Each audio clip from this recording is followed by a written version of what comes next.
Opening. Welcome to a colder time. Good evening, dear listener. Tonight, as you tuck yourself under warm covers, we journey back to a time when such comfort was rare, a time when medieval peasants faced long, bone-chilling nights with only wits, wool, and whispers. This is not a tale of kings and castles, but of thatched roofs and smoky hearths, of frost on the window ledge and silence broken only by the crack of firewood.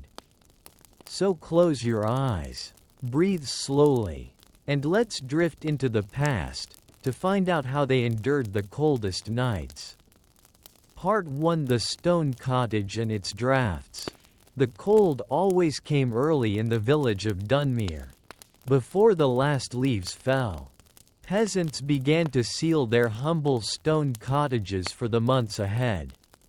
The walls, made of uneven stones packed with dried mud, let in the wind if not constantly patched.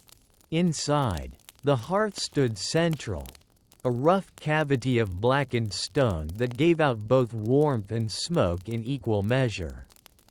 The family would hang old cloths over the doorways, not for privacy, but to block the icy breeze. Even the cracks in the wooden shutters were stuffed with hay.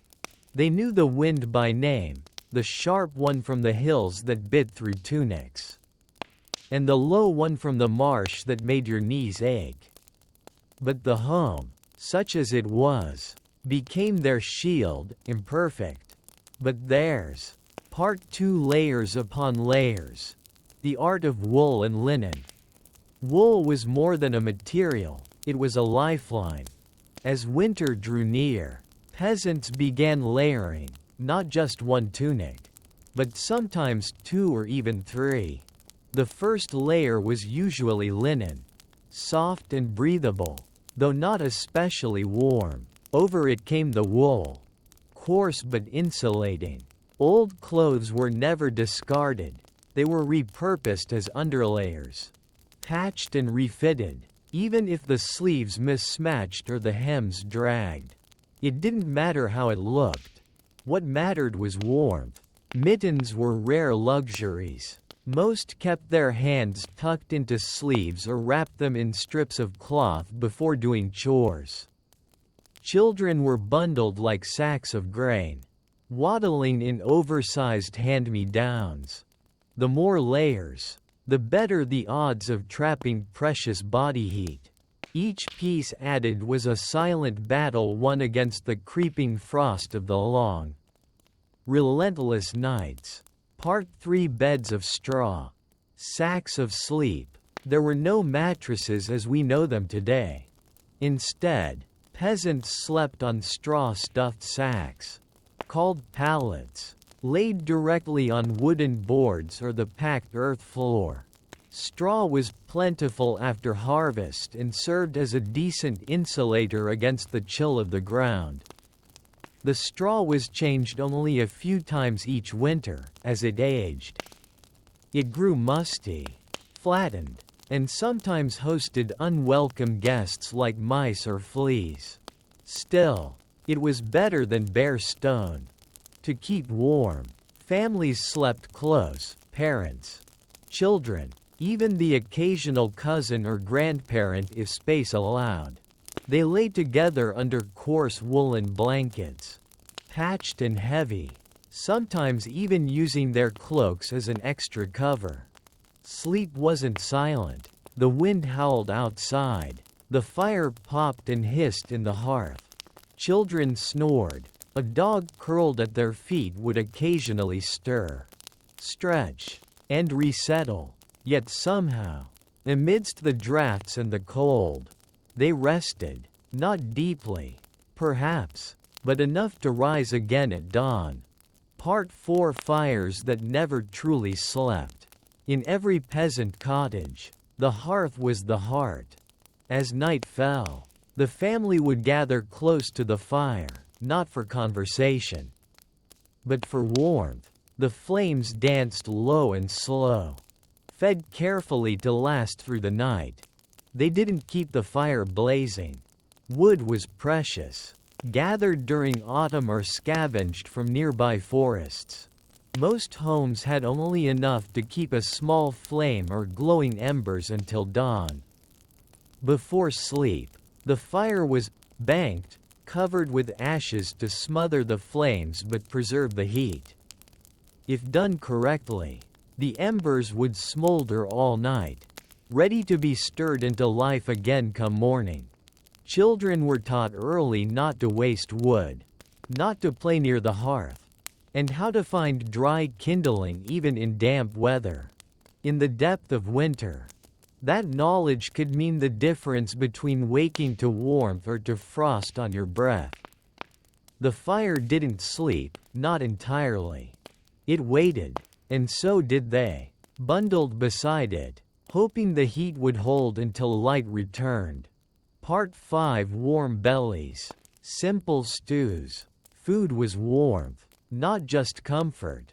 As the cold crept in, peasants turned to thick, filling stews, a mixture of whatever they had stored, root vegetables like turnips, onions, and carrots, along with grains or beans.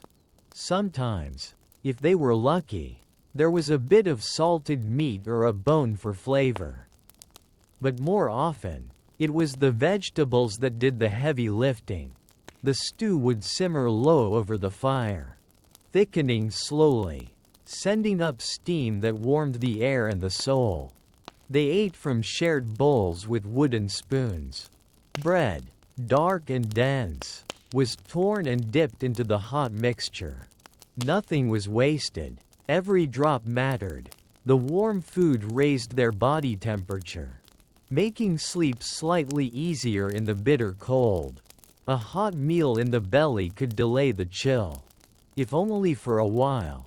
Even the act of eating, gathered together, shoulders touching, brought a kind of warmth no fire could offer.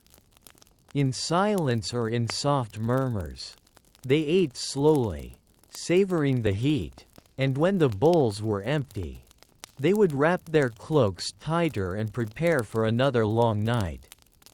Part 6. Shared breath and body heat.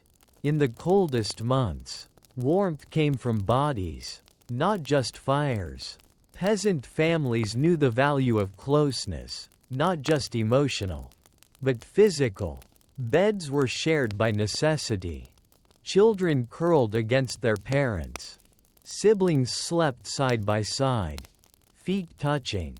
Even animals, especially dogs and sometimes goats, were allowed inside to share the warmth. The air inside was heavy, not fresh, but full of breath, of smoke, of life. Windows stayed shut. Thatched roofs trapped the rising heat. It was stifling at times, but better than the bitter chill that lurked beyond the door. In these long winter nights, privacy was a luxury no one could afford. The need to stay warm outweighed the need for space. Everyone knew their place in the sleeping pile, the old to the center, the young to the edges. Though no one ever strayed far, there was comfort in this shared survival. Even in sleep, they relied on each other.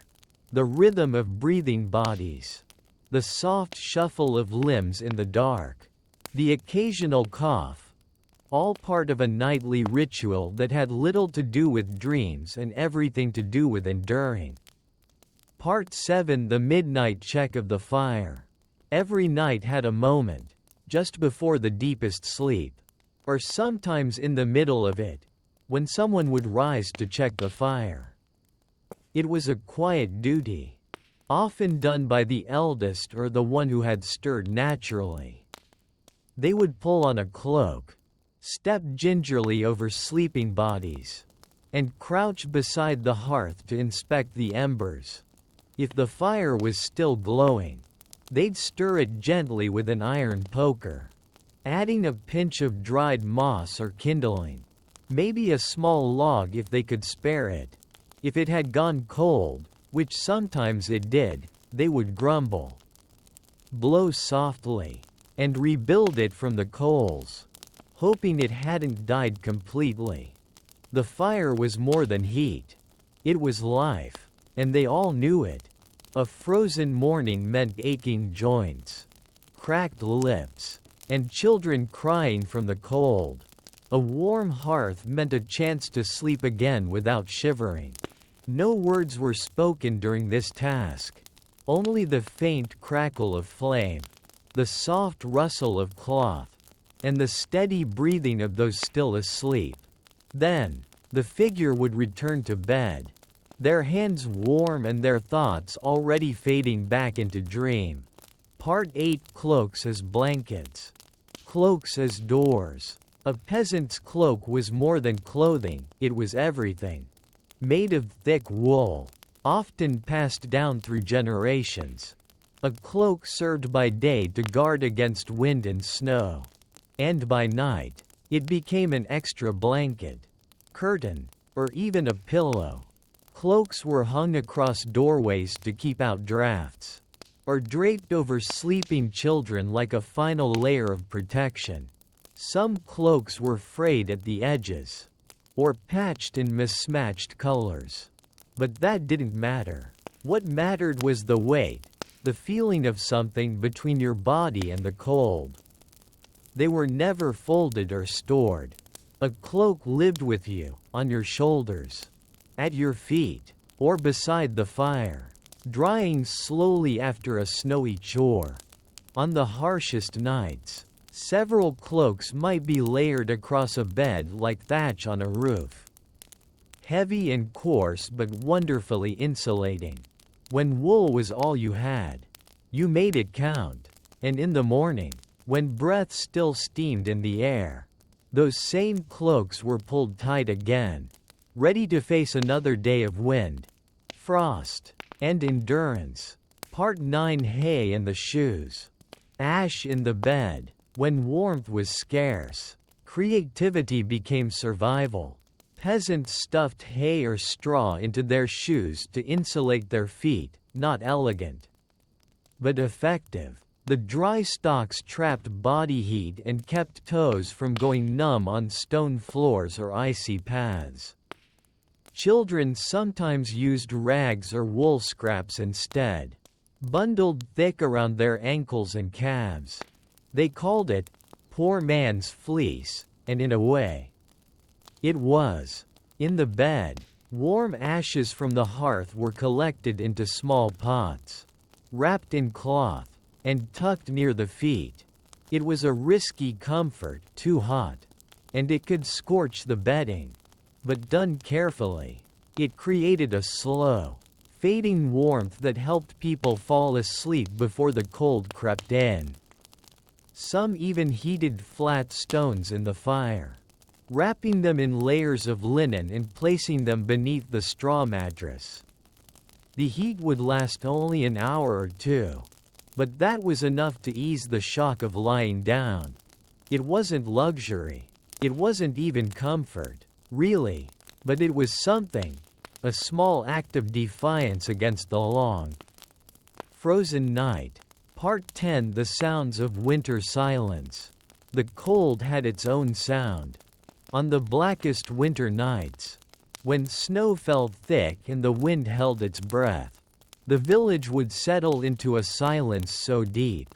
It hummed. No birds, no distant voices, not even the creak of branches.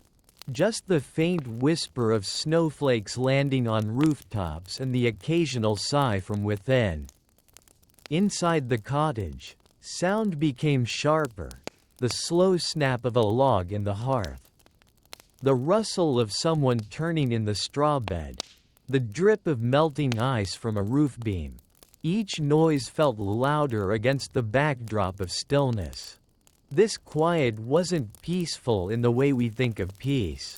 It was heavy, expectant, as though the world itself had drawn its blanket over its head and chosen not to move. And yet, in that silence, sleep came easier for some.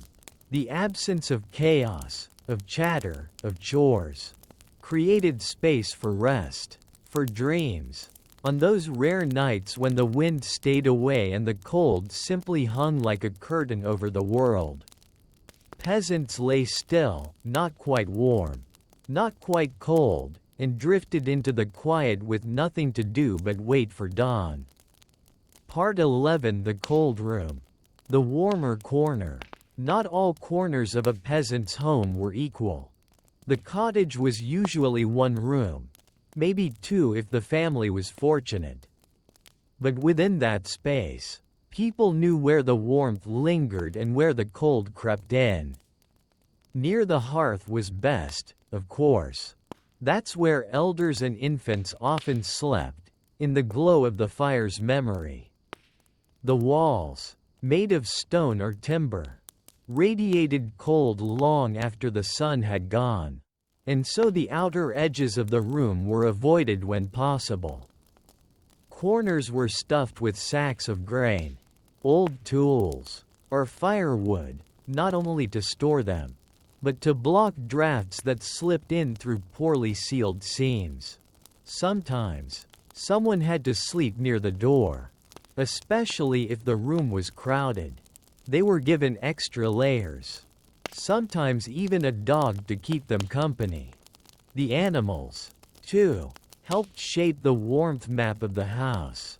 Chickens in a crate, a piglet in a basket, they gave off heat, small but real, and were kept indoors when the temperature dropped low enough. Everyone knew their spot, and if someone moved in the night, perhaps drawn to the fire or away from a leak, no one questioned it. Survival didn't need explanations. Part 12. Nightcaps, wool hoods, and covered ears.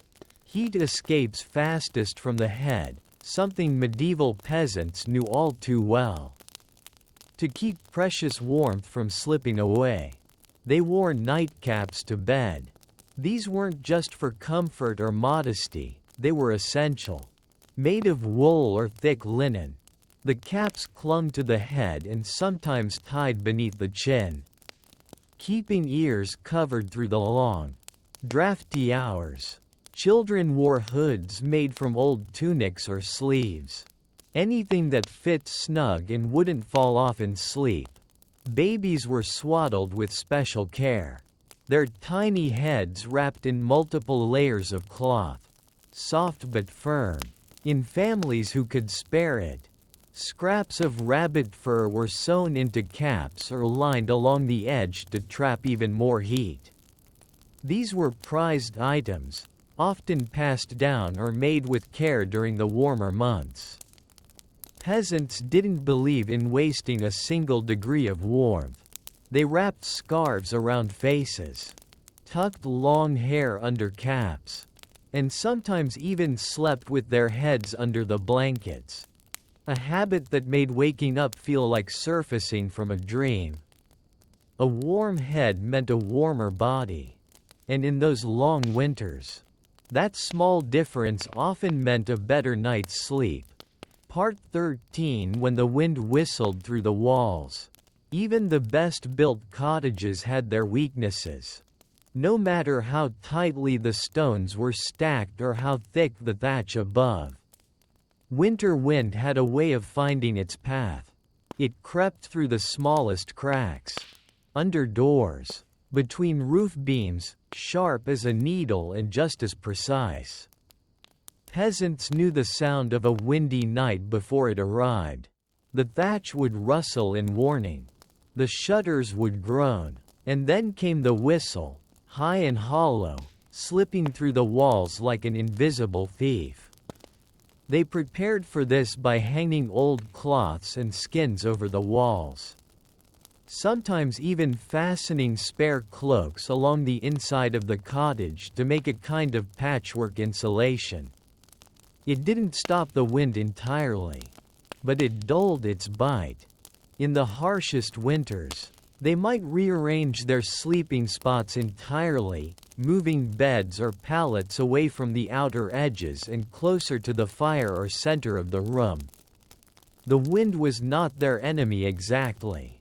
It was simply part of the season, something to be endured, resisted with quiet.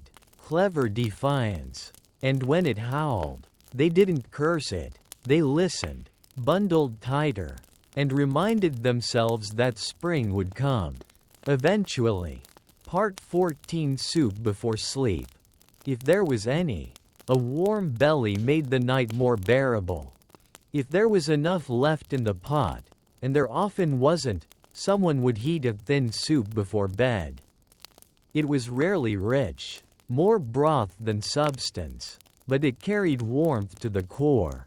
Sometimes it was just water and herbs, maybe with a few barley grains or slices of onion.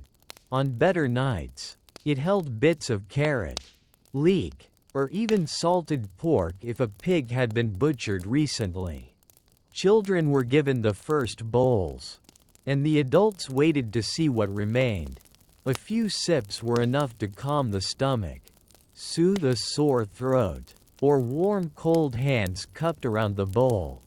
The soup pot, blackened from years of use, was never truly clean, but it was trusted. It sat beside the hearth, always ready, always waiting. On the coldest nights, those final spoonfuls were like a ritual, not of plenty, but of persistence. They didn't eat to fill themselves. They ate to face the dark. Part 15. Waking up to frost indoors. Mornings could be just as harsh as nights. Peasants often awoke to the sight of their own breath, visible in the air like faint clouds.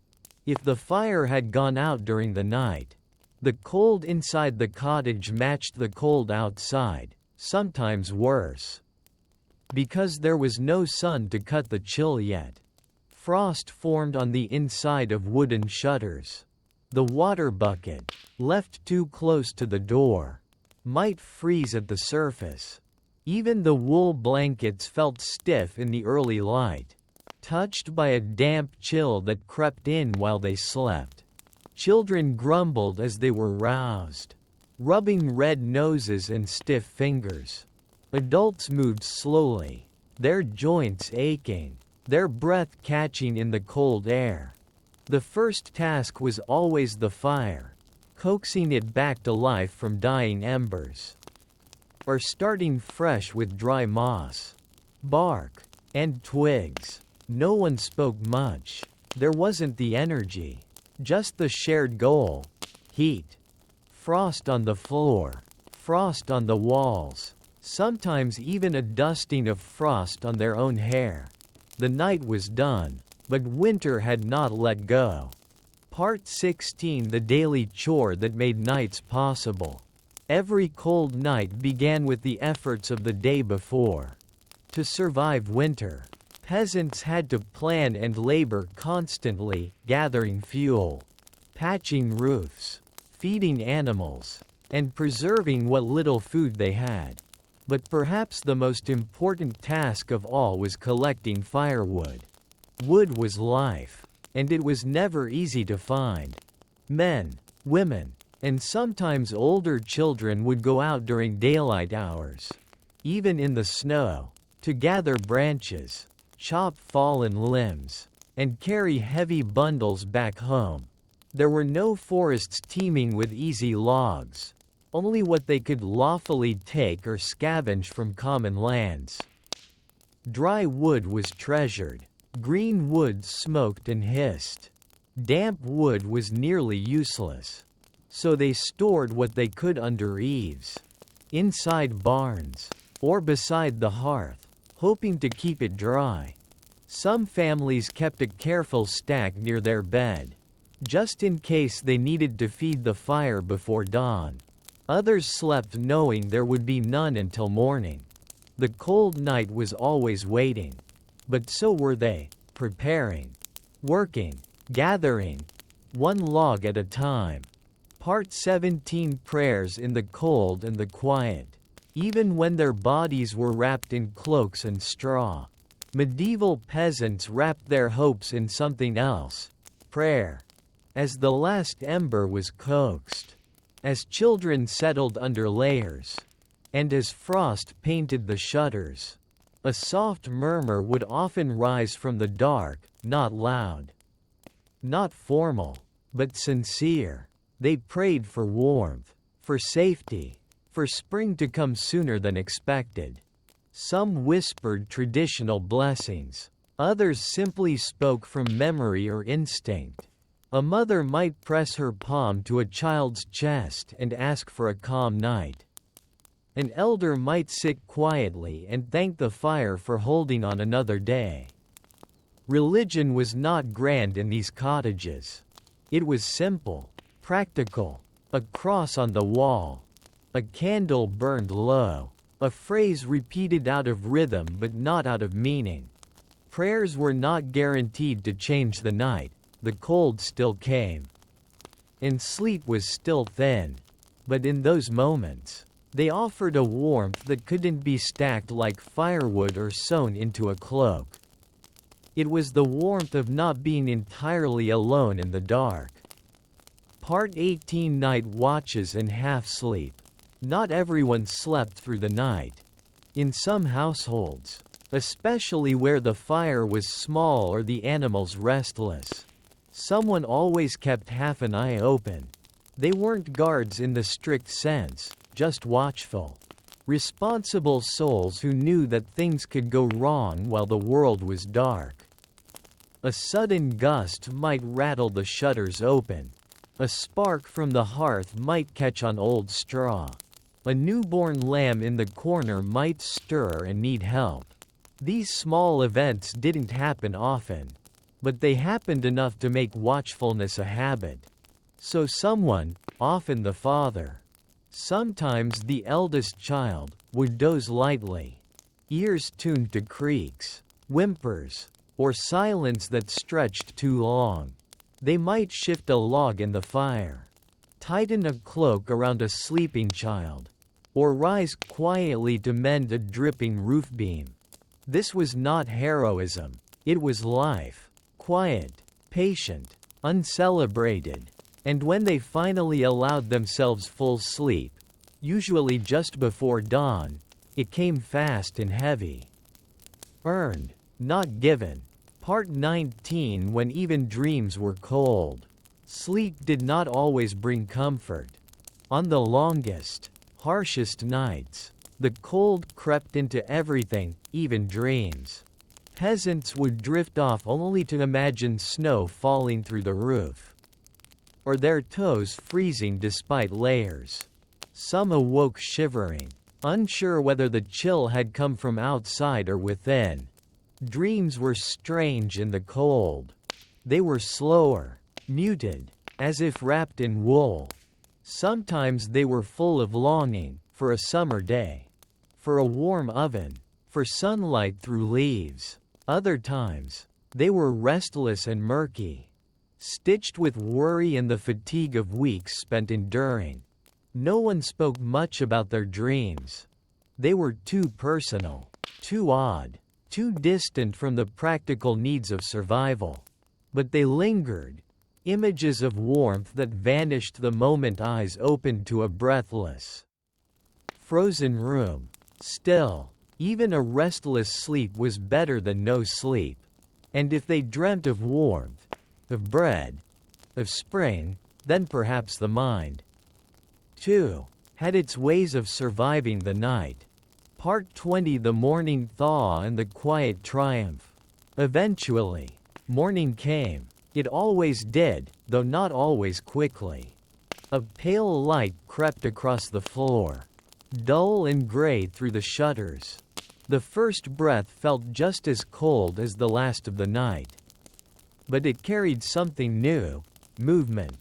Someone stirred the fire. Someone reached for shoes. Someone groaned softly as stiff knees met a cold floor. There were no grand awakenings. Just small acts, brushing frost from a cloak, checking if the stew pot had anything left, cracking a thin layer of ice on the water bucket. It wasn't victory in the dramatic sense, but it was survival. The fire had lasted. The children had slept. The wind hadn't broken through the roof. And though their bones ached and their fingers were red, they had endured one more night. Outside, the cold still reigned, but inside, a warm ember crackled back to life. And with it, the quiet triumph of another day begun. Not comfortably, not easily, but together. And tonight, they would do it all again.